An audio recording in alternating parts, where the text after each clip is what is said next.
So last night I ran into Conan out to dinner. Yep. It was like a Curb Your Enthusiasm. I mean, Curb Your Enthusiasm is all these scenarios where you run into celebrities in Hollywood. And I witnessed it last night. It was with Jimmy Kimmel. Yep. Martin Short. Yep.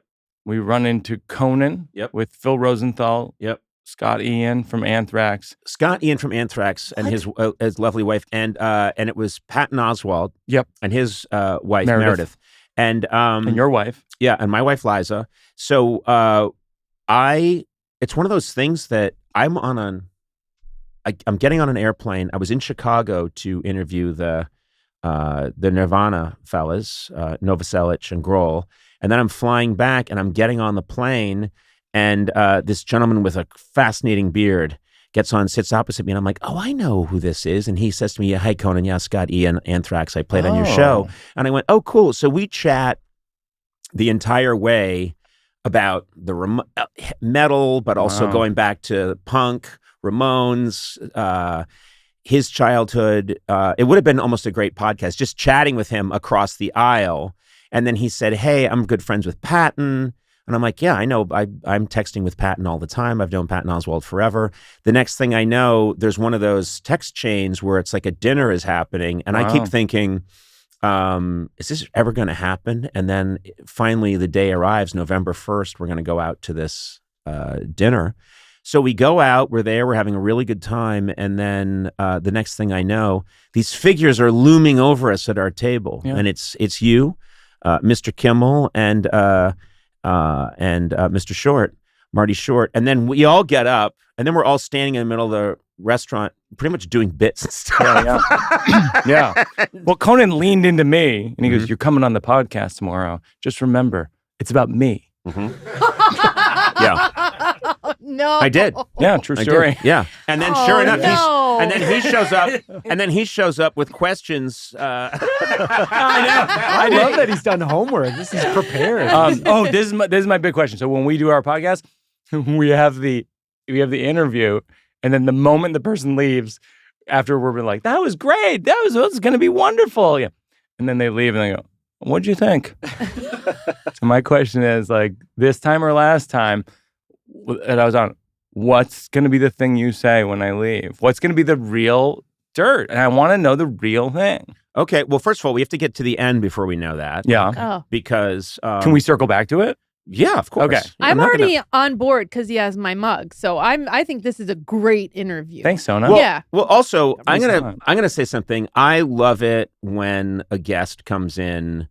I'm a huge fan of yours. You know that. Thanks. And a big admirer of what you've accomplished and what you've been able to carve out for yourself. But I also love that you came in and you're so proactive that you're stirring it up. You're asking us questions. That, to me, makes for a better podcast. I love that. Mm-hmm. So ambitious. already, ambitious. Come in with an agenda. Yeah.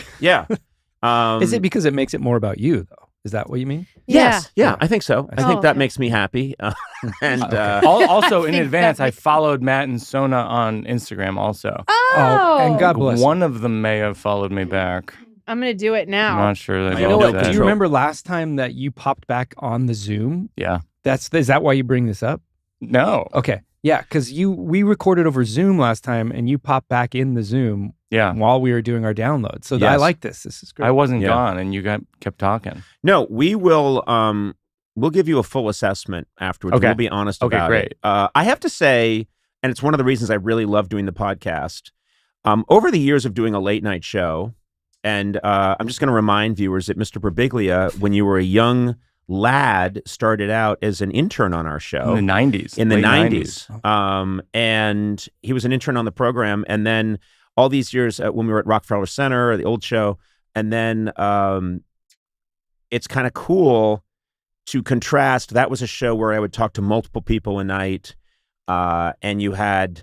So it was a volume business. And there in the postmortem, we really would sometimes get into it. Oh, yeah. About, oh, my God, can you believe what that guest did? Can you say any of them?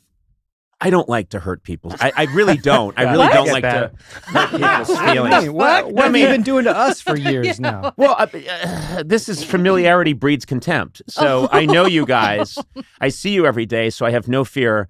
But you know what's funny is about my interning on your show is that part of the reason that I became a stand-up comedian is because of interning on your show. So, like, for example, I would ask Mike Sweeney and Brian Stack and all these writers for the show, how would one become a writer for Late Night with Conan O'Brien? Because that's what I want to do. That's my dream.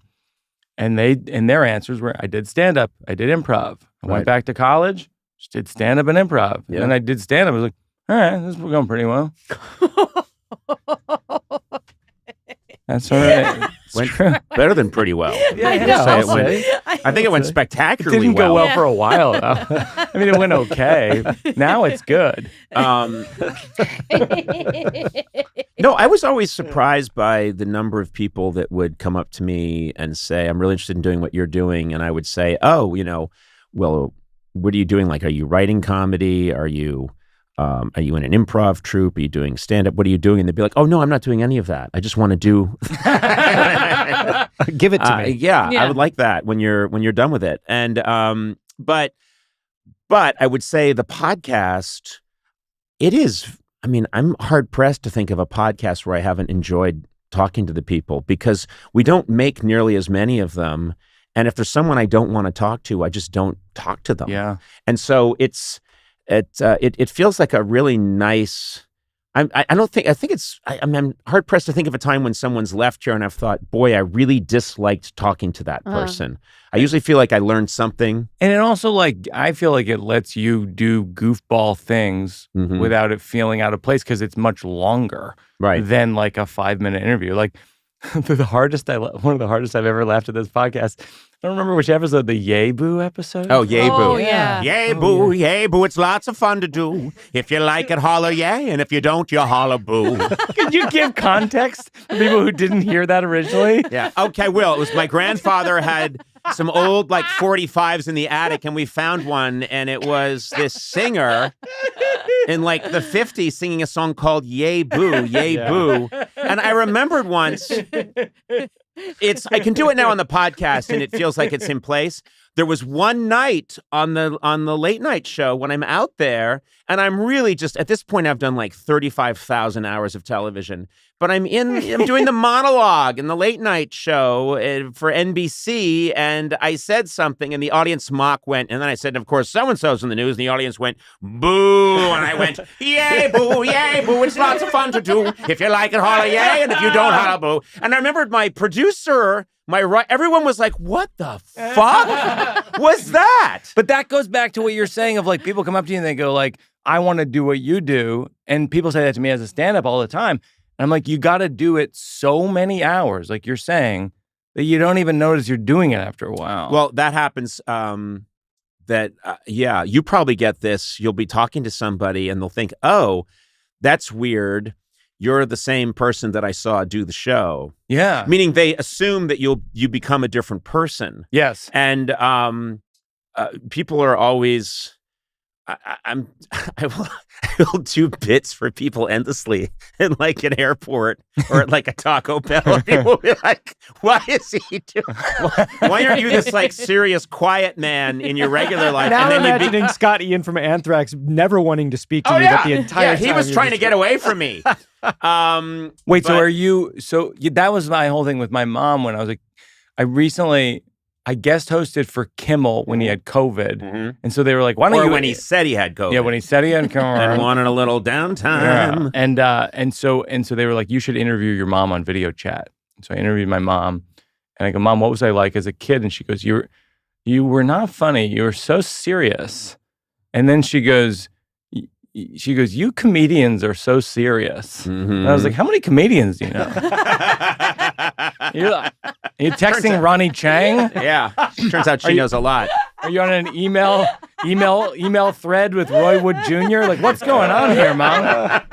What don't I know?